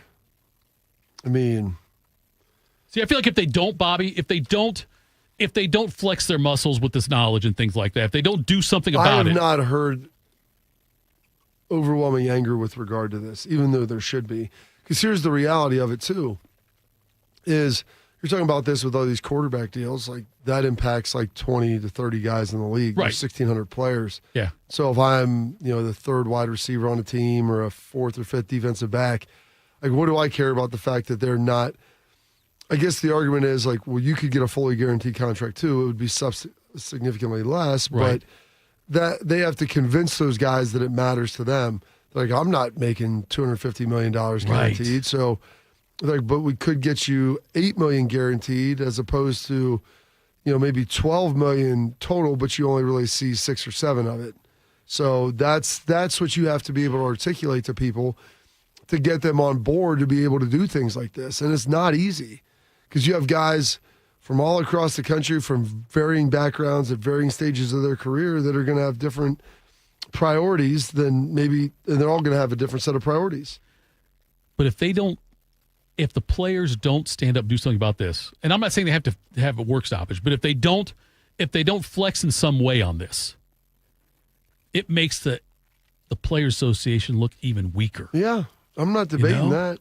Like, what you're saying is factually accurate. I just don't know if you can get people to care enough. Yeah, you're right, because it does only affect the guaranteed part, a certain portion of a very small portion. Big money guarantees. Ideally, you should be able to get all contracts guaranteed. Like, the owners will never go for it. There's too high injury risk, but like they got one, and you got a huge one. And here's the problem: is that if Deshaun Watson would have led the Browns to a Super Bowl, if he would have done what Matt Stafford did, then you know what? You probably see another one. Yeah, you're probably right about that. And then the proliferation happens. The problem is that the guy they made on was a injury riddled creeper, and they had to deal with all the public backlash of the massages and the fact that then he was hurt a lot and has never been very good. Right, and he'll never play a significant role on the Browns. Positive role on the Browns. Significant role. He did do that. Yes, that's for sure. This isn't like baseball, though. Baseball was to keep salaries down. Right. There's still a salary cap in the NFL. It's not. You are preventing maybe individual players from getting the guaranteed money, but the salary cap is still the players as a whole, as a league, are still going to make that 200 and whatever it is now per team. So it's not an attempt to keep salaries down. It's an attempt to keep guaranteed money. Yeah, guaranteed money down. Yeah, which is all like the math around the cap and guaranteed monies. There are teams that find ways to spend up to their cap, but actually not spend all of those dollars based upon how the contracts are structured and what happens. The amazing thing with these collusion cases is that you've got in baseball 30 owners, in football 32 owners, and if there is a paper trail, like I don't know how. I mean, I don't know how Goodell got the word out. If it was put it on an mouth. itinerary and handed down as the talking points. So if there's a paper trail, if somebody's got an email out there then there's the proof. But if it's word of mouth, how do you keep 32 owners who are competitive, obviously? Right. Some of them don't like each other, to not spill the beans and say, yeah, the commissioner told us. Right, yeah. Well, when they feel like that they're starting to work against each other. And all you need to look forward with that was, I was talking to Terry McLaurin about this, with what happened with Dan Snyder in Washington. And remember, all the owners were in lockstep. No one's really saying he needed to be out, he needed to sell the team, until they found out that he was siphoning off some of the ticket revenue that was supposed to go to the general fund that was distributed to all the owners. And he had backdoored some different fees and other things in there, and he was keeping some of that additional money. And so he was essentially stealing from the other owners. And then that's when you had Jim Irsay and some of the other guys started stepping up, saying, this guy's a bad guy, and the racist name of the Reds, all that stuff. None of that stuff happened until they found out that he was stealing from them. And then all of a sudden it flipped. And you know what else is crazy now? They're like talking about bringing back the logo for the Redskins. Yes. And you know what? The daughter of one of the Chiefs is like, well, we want it on there now again. I'm like, let's be honest. This wasn't about the Redskins being racist and everything, because not all, but a lot of the studies would show that an overwhelming majority of Native Americans had supported that. And it was more about the fact that Dan Snyder, and it wasn't about all the cheerleaders and all the other, it was about the fact that he ultimately was then stealing from his other owners. So that's what turned it all. What impresses me about Goodell in this situation is you look at the wide range of owners. Oh, it's crazy. To get Jerry Jones and Mike Brown to agree on something. Oh, Jerry talks trash about Mike Brown. That's what I'm saying. Yeah, like, it's amazing that you could pull that off. But, it's to be able to do that. And that's a great point by you, Shark, about the baseball things. They were, you're right, there's no cap there. I think NFL players, they won't do it, Bobby, but at some point they should strike for guaranteed contracts. I mean, and here's the thing. So public sentiment, like how upset would people be about that? Oh, yeah, they'd be furious. It would have such an effect, yes, on... You're talking about the fans? Yes. Yeah, the fans. Yeah, the fans would be up in arms about it. Then also we were counting down the days of the Hall of Fame game. Yeah, especially if your $100 million quarterback goes out with a career-ending injury. Right, yeah. Hey, how is that any different than watching Halliburton or Dame Lillard or those guys blow their Achilles? The difference is, obviously in the NBA, all contracts are guaranteed, which was what would happen in the NFL. But you can still replace guys. You can go over the cap in the NBA if you want to pay luxury taxes. In the NFL, you'd be screwed. Do you understand the cap? I'm asking this very seriously. Do you have a deep knowledge of how the cap, how teams could? They spend all this money, they're still under the cap, and the bonuses. Do you have a pretty good grasp of all that? Yeah, because how you contracts can be the bonus money can be prorated up to 3 years out. Yeah, I mean I've studied it, and I wouldn't say I'm an expert on it, but if I probably spend another 2 months talking to people about it who are, I feel like I'd be pretty confident. It's such a. There are so many different things on it that just go over my head on how they can go over the cap on different things, and I hear the numbers. They can't spend this much or whatever. Well, they're over the cap right now, and so that's why you see teams converting salary to bonus dollars to prorate and push that money in the future, or sometimes, and that's a lot of times what they do. And if you're a player, it's like, I could take my salary here, and instead of, it's better for me. They're going to pay me $10 million this year. Oh, instead we'll give you $4 million in salary and an $8 million bonus because we take that 8 and then crush that out, and so it'll only hit about 3 against the cap now. If we do that to enough guys, we can create the $7 or $8 million we need in space. Seems like every offseason when it starts, but then you have to pay that money later. The reason that always works is, especially lately, and this is what COVID screwed it all up, is that they keep pushing money out.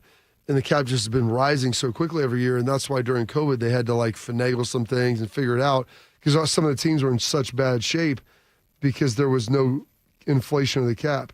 Every year the Saints, when the offseason starts, I hear they're $70 million over the cap or whatever. They're way over the cap, and every year they find a way to field I don't say competitive teams, they sucked last year, but they find a way to get a roster together still on that. So. All right, that was good. Again, the education continues, Bobby. Let me ask you one more question before we go to break. I'm of the belief that the lack of guaranteed contracts, guaranteed money, makes the NFL a better product for fans. There might be truth to that. Whereas the NBA is all guaranteed, if a guy gets fat or sucks or whatever, then he still gets his money. Same thing in baseball with all the contracts. Well, look what's going on with the Celtics now. Yeah. Jason Tatum is out for the season with that Achilles, and he's making whatever it is, $60 million.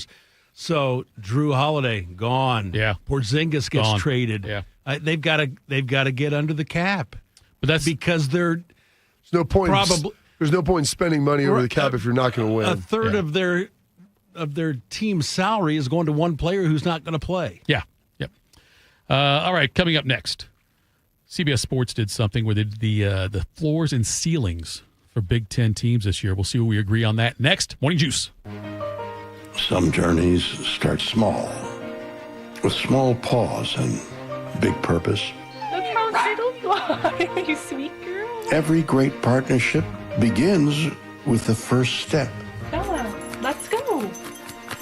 Guiding them through the world so one day they can guide someone through life.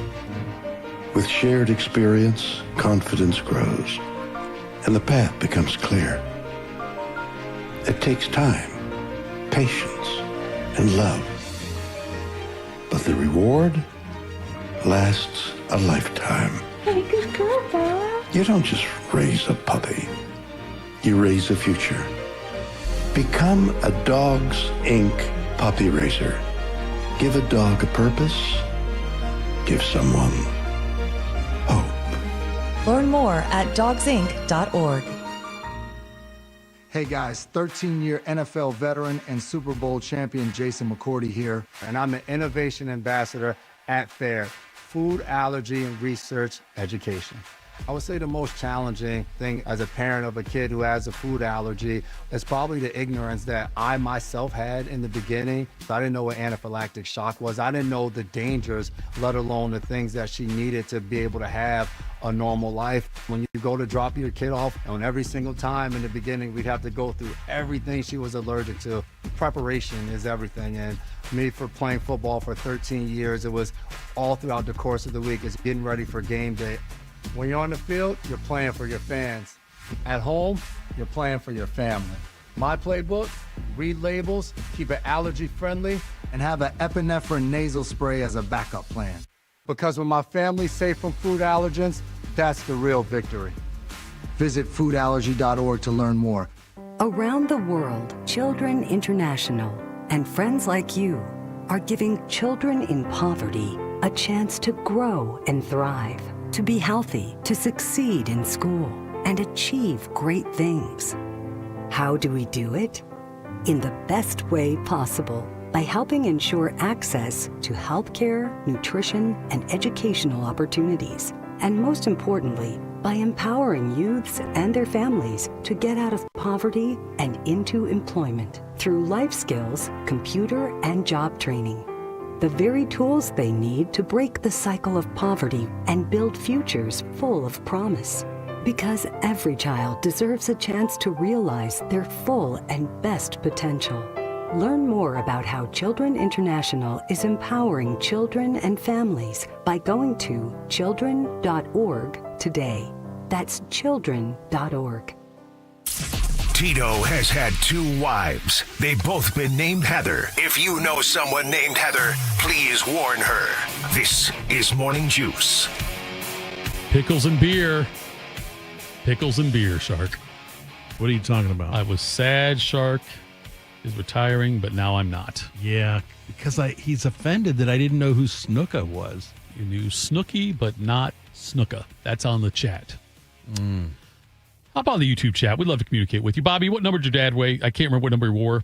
26. He was 26? The entire career? The Rams, he may have been 30. That's what someone in the chat wanted to know what number he was. Said he thought he was number 30. I couldn't remember. With the Rams, I think he was. I've never seen highlights of your dad with the Rams. I've just seen there weren't a whole lot of them. Giants and Oilers. Yeah, it was his last year there. It wasn't a whole lot of them. You were born in L.A., right? I was born in Houston. Oh, you were Houston. We lived in L.A. That's lived right. in L.A. My Where brother were was you born conceived? in Jersey.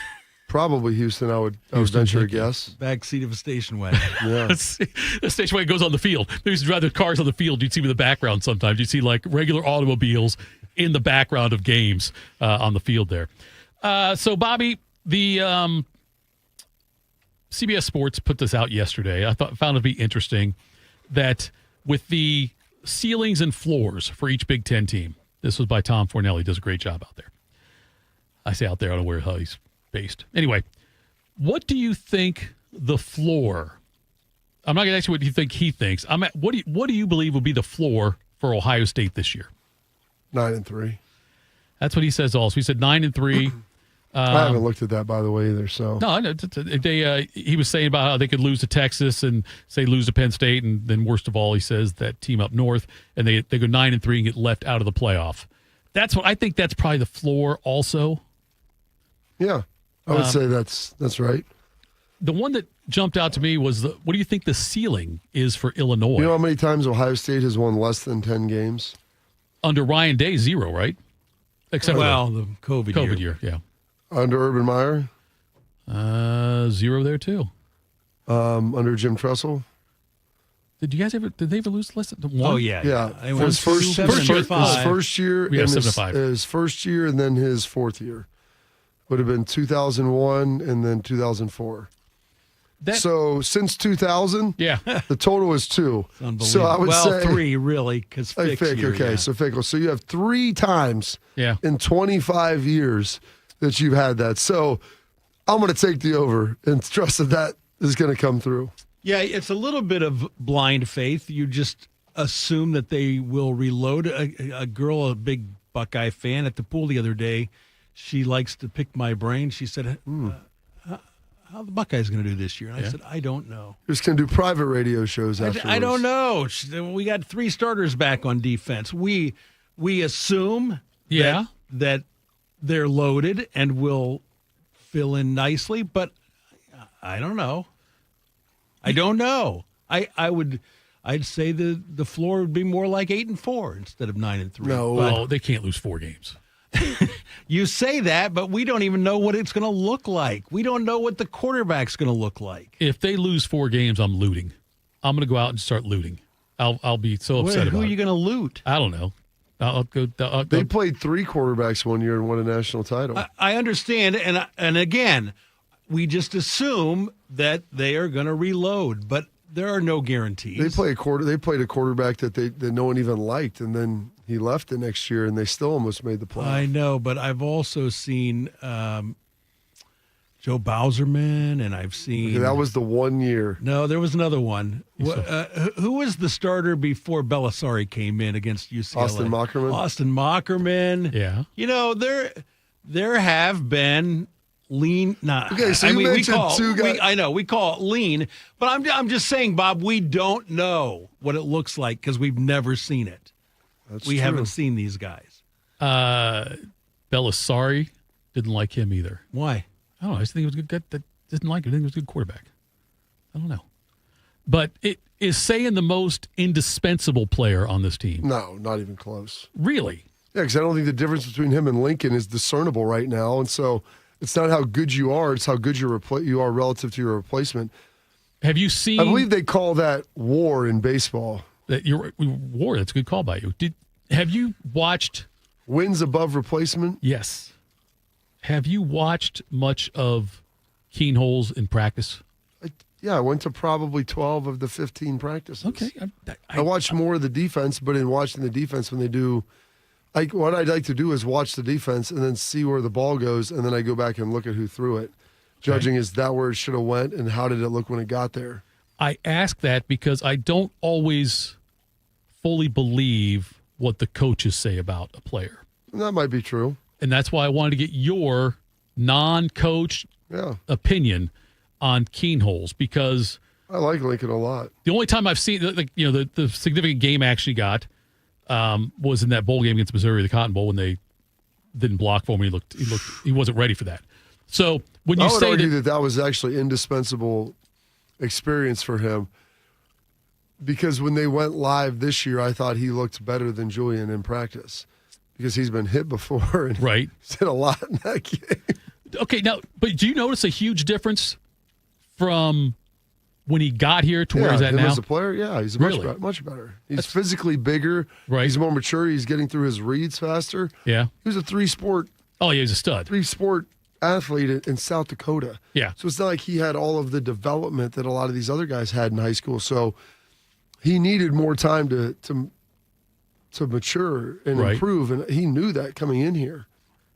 So I don't think there was ever an anticipation that he was going to play prior to his 3rd year. Right. So his job was to come in here, work, and get better, which is what he's done, improve his body, improve his mind. And that's why he looks good, because he has a good understanding of the offense and everything. And with any guy, but he hasn't played a lot, the biggest issue is just always consistency. And how often can you be at your best? Then who is most indispensable on this team? Is it Caleb Downs? Probably, I would say that there's a strong case you can make for him, because you're replacing basically the 2 other inside defensive backs with him. And so how that's going to look is going to be interesting. And Jalen's back there. Who else? Sonny Stott or Lorenzo will probably get some nickel time. Maybe Bryce West. They've got a couple guys they're looking to roll through. Oh my gosh, I can't think of the other safety that played as a freshman now. I'm turning into Shark, but they just have a lot of guys who are talented who haven't played, and so Caleb is young. Well, he'll be a junior, but he's played a lot and he can get guys lined up, and he is a stabilizing factor, and he's really good at his position, so that helps. I am Malik Hartford. Okay, there you go. Yeah, I am very optimistic that the offensive line is going to be great this year. I think they've got enough guys with experience last year. They had to tackle concerns me a little bit. Interior, fine. I think they'll get one tackle spot, be really good. Right. The other one, I've got to see some production. I'm excited about the real Bo Jackson playing back there. He looks good. I think he's going to be a stud as well. And receiver, obviously. I mean, look, I'm not trying to say we'd be as good without Smith in there, but if Jeremiah goes down, there's still plenty of. There's a lot of weapons. Like Mylan Graham has looked really good. They've got some very talented young guys. What would you say? What do you think the ceiling is for Illinois this year? Ceiling? The ceiling. Without looking at their schedule off the top, they've got an Indiana type schedule. What? They've got an Indiana 2020. Yeah, they've got Ohio State on there. Yeah, in Champaign, I think. Yes. Yep. So you think that would be a loss? Do they have another? Do they play Penn State or Michigan? I think they avoid. They've got Wisconsin on there. I think they have Iowa. Yeah, I think they're avoiding the big boys this year. Let's see what they got here. I'm going to get their schedule for you now. Trying a hard time reading, or what's going on there? It says WIL. I'm trying to think that Wilmington. I don't know who it would be. Western Illinois. They've got Western Illinois to start things off.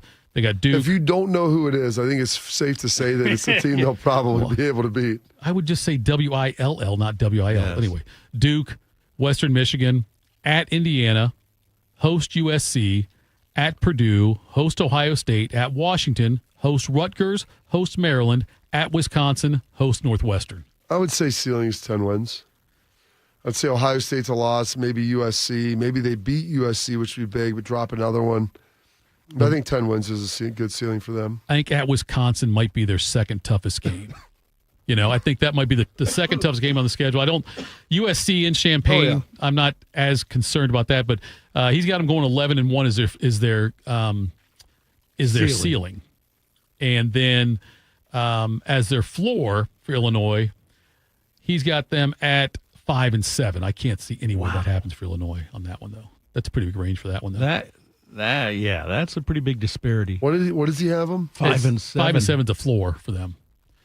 Boy, I tell you, a lot would have to go wrong there I for would say Bielema. more like 6-6 to 7-5. I mean, that's a huge window. But here's the other thing: is that Illinois doesn't have the depth like an Ohio State does. Right. And so if you lose somebody in Illinois, Altmaier, their quarterback, yeah. Yeah, you lose Altmaier. Like you don't have like a Keenholz saying situation. Or even a really talented freshman to come in and potentially play. And they don't have near the depth that Ohio State does. And so that's where those issues come if you're most of those other teams. Kirk Ferentz is going to become the all-time leader in wins for Big Ten coaches here pretty soon. Yep. He's right up there.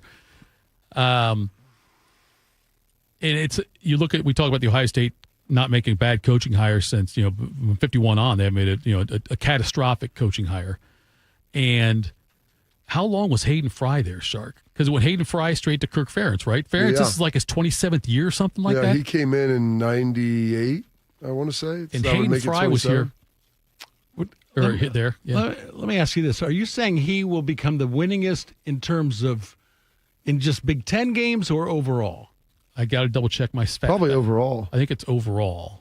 Because Woody would remember, they play more They play more games now. It's a Big Ten coach.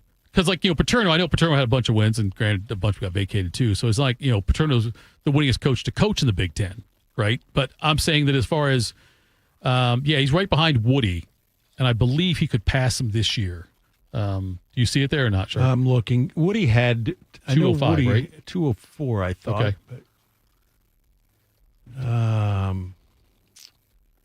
But when did Hayden Fry get there? Hayden Fry was there in the 70s. Amos Alonzo Stagg had 232 wins. Okay. For the University of Chicago. Then Woody at 205, you're right. And then Kirk at 204. Bo at 194. Joe Paterno 162. Hayden Fry 143. Hayden was there from 79 to 98, so that'd be 20 seasons. Okay. Amos Alonzo Stagg, his number is actually 199 because it just counts as wins while coaching a Big Ten team. Okay. So Woody's at 205, Ferentz is 204, 199 for Stagg, 194 Schembechler. So he's passing him he's in the first couple weeks. Yeah, and then 162 for Paterno. And Fry 143 had Henry Williams, never heard of him. Robert Zupke, Lloyd Carr had 122, and Barry Alvarez at 118. And then D'Antonio at 114. Yeah. Yeah, that many. Wow. He's 11. He was there for like 11 years. He was there 13, 2007 to 2019. And then you've got the great Fielding Yost at Michigan, who's 12th with 113. He went 113 and 13. Wow. 3 ties. The Ryan Day is strong in him. That's a Ryan Day type run right there. But I never, the whole thing about Ferentz snuck up on. Like I know he's been there forever, and they've been, forever, whatever. Well, they win 8 games every year. Right, 8, that's 9 what they do. games. Yeah, he's an Earl Bruce type over there. Kirk Ferentz. He's lasted this long. It's depressing to me to think he's going to pass Woody Hayes, Bob, because I just don't. It's. I want Woody's name atop that. I hope they vacate some wins.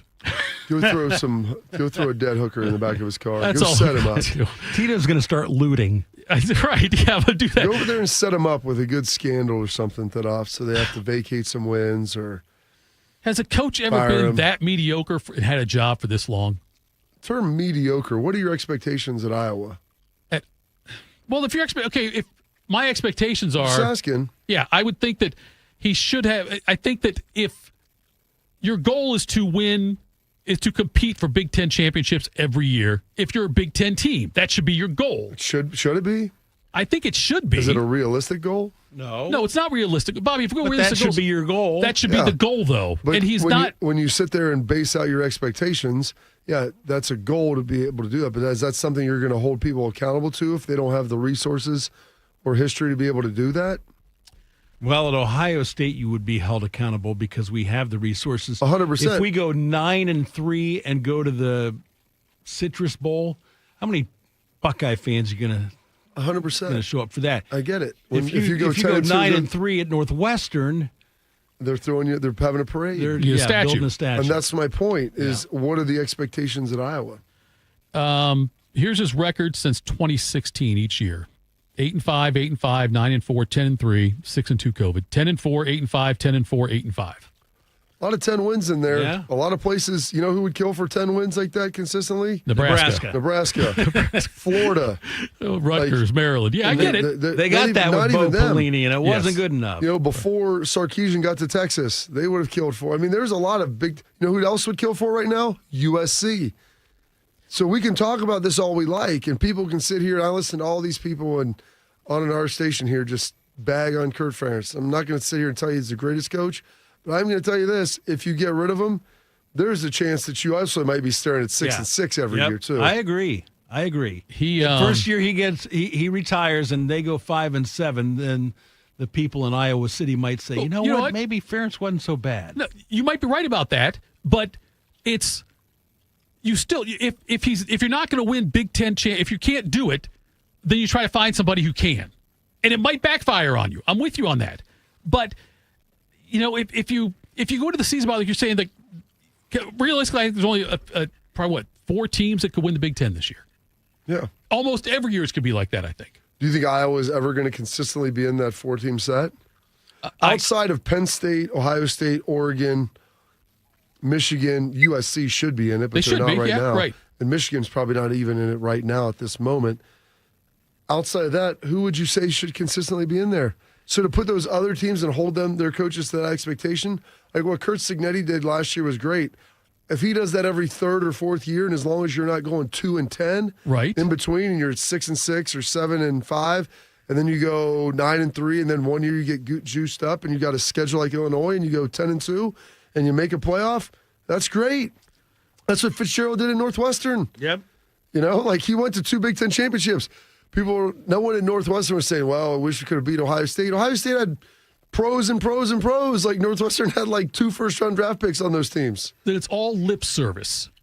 If a coach comes out and says we expect to compete for the Big Ten championship. Expect to compete is one thing. Expect to win it, that's a different story. Okay, but you just said it's 4 teams, and I agree with you, the 4 or 5 we mentioned there. Since they went to one singular division, they got rid of East and West and all that stuff, there is no chance, in my opinion, Purdue, Northwestern, Rutgers, Maryland, any of those schools will ever play for a Big Ten championship. So Purdue's an interesting one because for about 3 decades or 4 decades, Purdue was in a great spot to be able to win. And they were a team that consistently competed. What did we just say? Were they the team with the most NFL quarterback passing yards? I think Everett and Breeze and Mark Herman. They're with the most. Gary Danielson. Yes. Greasy. Yeah. They're the team with the most. And so you look at that list of for 35 years, they're really damn good. Right. And you know what happened? Tiller retired. And then what have they been doing since then? I think the bigger thing for Purdue is the Big Ten is tougher than it was back then. Are you sure about that? Well, and you also. I want you to think about that statement real quick. Yeah. They were in the Big Ten West, and look at the teams that they were playing. I'm saying the Big Ten is tougher now than in the 80s and 90s? Yeah, I think so. I think that since they've added Oregon. Okay, maybe in the last 2 years, the addition of Oregon, Washington, USC, maybe. Right. No, so I'm saying it's tougher now than it was then, which is why I don't But think Purdue will how get about there. from 2008 or 9 to 2020? What do you think the excuse was for those 10 to 12 years? I don't know if I don't necessarily have an excuse there. I'm not talking about that, but I'm just saying going forward, I don't think Purdue ever plays for a Big Ten You're championship. basing that because of the last 12, 13 years, they've been bad. And the fact the Big Ten is the Big Ten didn't add a bunch of Ivy League I would schools. argue that in the 80s, the Big Ten was better than what it is now. Top to bottom, I don't know, Bob. In the 90s, yes. Top to bottom. Oh, you had Wisconsin was consistently right. Dude, Wisconsin with the 2 Rose Bowls. Iowa went undefeated or in the Big Ten and lost 1 game in 2002. Purdue had Drew Brees and was consistently good. Penn State, when they came in, were dominant there for about 6 or 7 years. Michigan was really good during that time. Ohio State was rolling out big-time teams throughout the 90s until the end of Cooper. So, I would argue that, Michigan State was going 7-5, 8-4, and they had first-round draft picks. Plexico Burris playing receiver.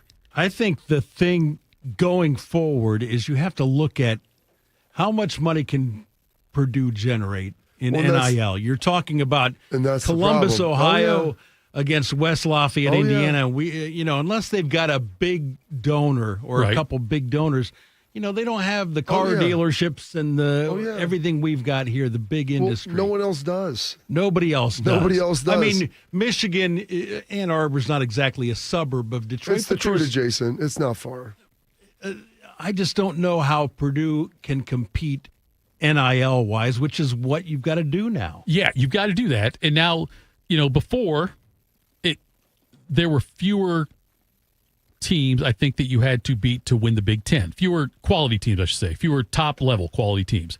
And because of NIL, Shark, and because of the fact that you've got schools like the NIL gets added even more when you talk about Oregon and their NIL situation, Purdue's never going to be able to spend with Ohio State and Oregon for sure. They'll never be able to spend anywhere near what Ohio State and Oregon are spending, I wouldn't think. A lot of schools aren't going to be able to do that. Right. Which is why I believe, and that's why my initial point was, I don't believe Purdue will ever play in a Big Ten championship game. Forever's a long time, though, Tito. You could have a multi-billionaire that's a graduate of Purdue that is donating money. You just never know. Isn't there a lot of money in Ivy League? Isn't there a lot of money in Nebraska? It's not about money. Well, they don't have scholarships. It's not about having the money. It's about having the money with people that have. It's population times dollars times passion. The passion element, you have to have people that actually care about sports. Right.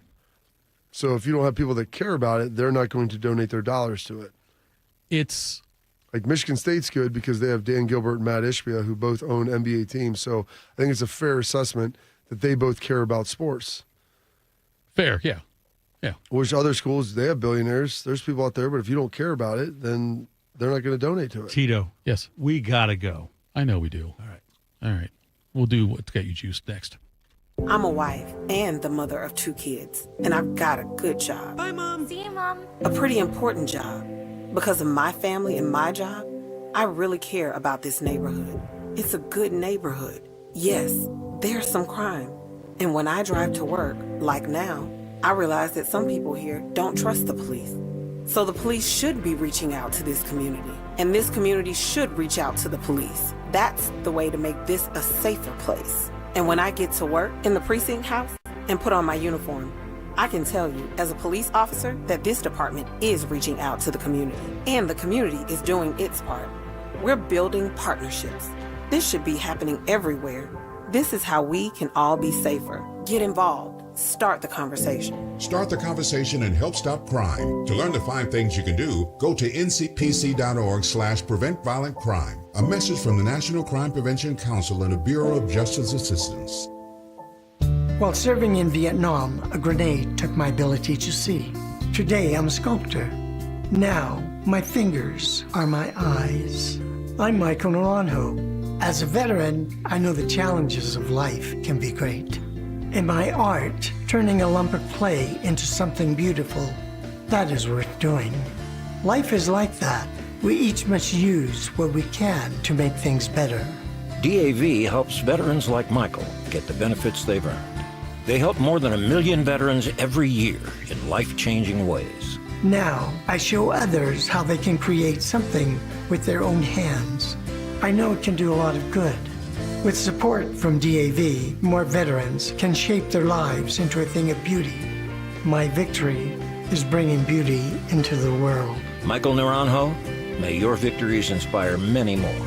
Support more victories for veterans. Go to DAV.org. Teachers are dynamic leaders, shaping a new generation.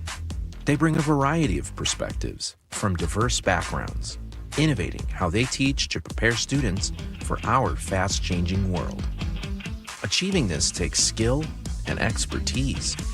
They're tireless explorers, creatively discovering a universe of solutions, telling stories, experimenting, inspiring, mentoring, connecting cultures, and connecting with each other, leading by example. Experience the unique joy of helping students thrive. Teaching is a journey that shapes lives. Are you ready to begin? Explore teaching at teach.org, a campaign supported by the U.S. Department of Education, teach.org, and 1 million teachers of color. Tito invited the new Russian family who moved in down the street to watch Rocky IV. It did not go well. I must break you. This is Morning Juice. Shark got all mad at me for going long there. Bobby, get some of these conversations. I want to keep talking about it. It was a good conversation. Phil says great conversation today. And you won't talk to me outside the studio. It's the only chance I get to pick your brain on things. All right, let's do some quick hitters. Morning Juice presents Quick Hit. Or we can do this. What's got you juiced? Sponsored by Billiards Plus. Find your next grill and everything you need for the master griller. Billiards Plus on Dublin Center Drive in Dublin. According to my sheet, Bobby, it's Wednesday. Well, what's got me juiced is yesterday, I forgot to mention it, so I'm going to give her a happy belated. My mother-in-law, Janet, had her birthday yesterday, so a big happy birthday to her. No ages, please. Oh, no. Definitely no ages. Yeah, no ages. You mentioned it yesterday. You didn't do it in the juice part, but you did it in the show. Did I? Yeah, we had a conversation. Yeah. Oh, okay. Well. Twice. Did you do your balance test today, Bob? Coach, listen. I went and met with that guy about my concussion stuff a while ago, and I'm like... Concussions aren't real. I joked with him. I was like, how long do I have until I'm at MCL eating pudding? And the guy, he's like, that's not funny. I'm like, well, it's not funny because it's you. What do you want me to do about it? What are you going to do? You got to joke about it. What else are you going to do? 100%. Just put me on the pudding plan. Sagging around up there. What's your favorite pudding? Oh, tapioca. I love tapioca. I love the butterscotch, though. Butterscotch is really good, too. I could do that. The problem is, I told you, I used to love butterscotches, and I ate a whole bag of them. I stole them from my grandma, and then I couldn't eat butterscotch for probably at least a decade. It wasn't until, as an adult, I came back and started eating butterscotch again. Really? It was bad. I mean, I ate it so much, I think I threw up from it, and throwing up the butterscotch was not as good as it going down. So that wasn't very much fun. We make fun of pudding eaters, but who doesn't like pudding? Yeah, right. Pudding's great. Bill Cosby loves pudding. I like pudding better than Jell-O. When I was 15. Hot take by Shark? Yeah, that's a good... My neighbor would make this pudding Jell-O combo, It was amazing. Really? It was like a thicker Jell-O. She would make these Easter eggs around Easter, and then when we got older, she put booze in them, which was even better. But yeah, she would make those for us, and they were so good. Mrs. Judy Gasser, they were delicious. Heard of Jell-O shots? Yes. Pudding shots. Pudding There you shots. go. So, no, don't. Jell-O shots got me juiced always. I mean, there's never an inappropriate time for those. Got a nice little busy day going over the second 7 camp. It's final day for that. I'm going to speak to the kids, get a little workout in, head over there. I got to do something else after that.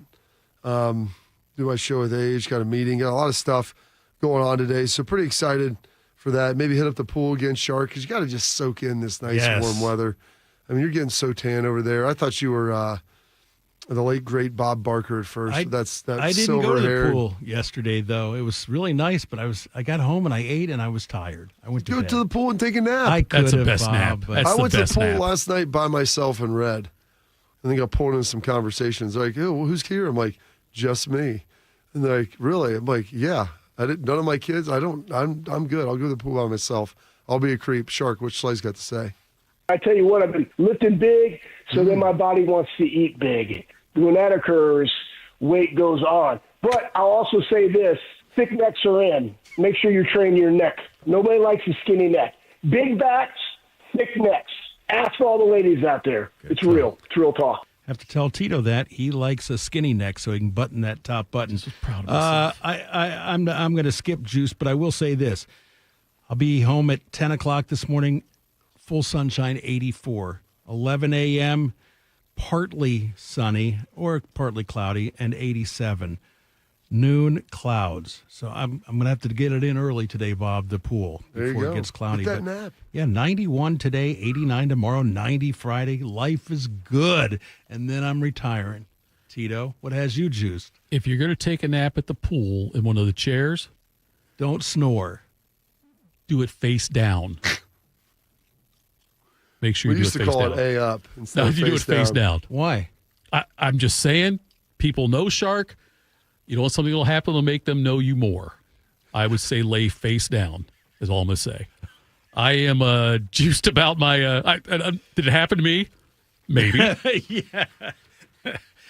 I'm juiced because my brother's in town. I haven't seen him in a while. He got in town the other day, and so I'm going to hang out with him a little bit while he's here for a spell. So I'm excited about that. Thank you to all the juicers for tuning in on YouTube and chatting with us. We love that. And you're here every day, and we do appreciate that. So thank you so much. Make sure you check us out on 10 TV Plus if you want to see it again, because why wouldn't you? It's an award-winning – no, it's not, but it's a show. Thanks so much, folks. We'll talk to you tomorrow. Morning Juice. And we're live here outside the Perez family home, just waiting for the... And there they go, almost on time this morning. Mom is coming out the front door strong with a double-arm kid carry. Looks like Dad has the bags. Daughter is bringing up the rear. Oh, but the diaper bag wasn't closed. Diapers and toys are everywhere. Ooh, but Mom has just nailed the perfect car seat buckle for the toddler. And now the eldest daughter, who looks to be about 9 or 10, has secured herself in the booster seat. Dad zips the bag closed, and they're off. But looks like Mom doesn't realize her coffee cup is still on the roof of the car. And there it goes.